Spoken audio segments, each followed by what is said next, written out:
ഈ വീഡിയോ ഒന്ന് കണ്ടു നോക്കിയേ.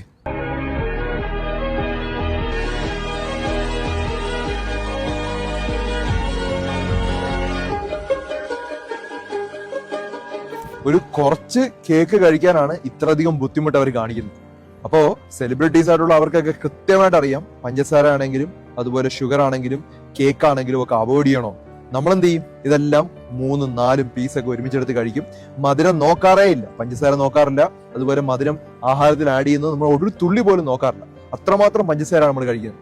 പഞ്ചസാരയുടെ മോശമായിട്ടുള്ള അവസ്ഥ അവർക്ക് അറിയാവുന്നതുകൊണ്ട് അവർ അവോയ്ഡ് ചെയ്യുന്നതുകൊണ്ടാണ് അവരുടെ ശരീരം ഇങ്ങനെ ഇരിക്കുന്നതും നമ്മുടെ ശരീരം ഇങ്ങനെ ഇരിക്കുന്നതും. അപ്പൊ നമ്മൾ എന്താണ് ചെയ്യേണ്ടത്?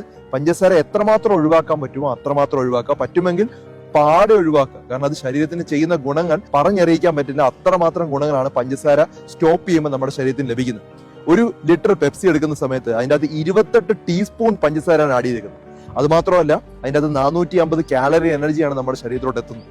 ഒരു പാക്കറ്റ് ചിപ്സ് എടുക്കുകയാണെങ്കിൽ ഏകദേശം ഒരു 50 ഗ്രാം എടുക്കുമ്പോൾ തന്നെ 250 കാലറിയോളം എനർജി നമ്മുടെ ശരീരത്തിലോട്ട് എത്തിക്കഴിഞ്ഞു.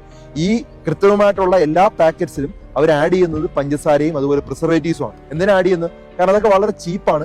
മനുഷ്യൻ അഡിക്റ്റ് ആവാൻ വളരെ ഈസി ആയതുകൊണ്ടാണ് ഇത്തരത്തിലുള്ള സാധനങ്ങൾ ആഡ് ചെയ്യുന്നത്. ഇത് മനസ്സിലാക്കിയിരിക്കുക. ധാരാളം ആളുകളുടെ അറിവിലേക്ക് ഷെയർ ചെയ്ത് കൊടുക്കുക.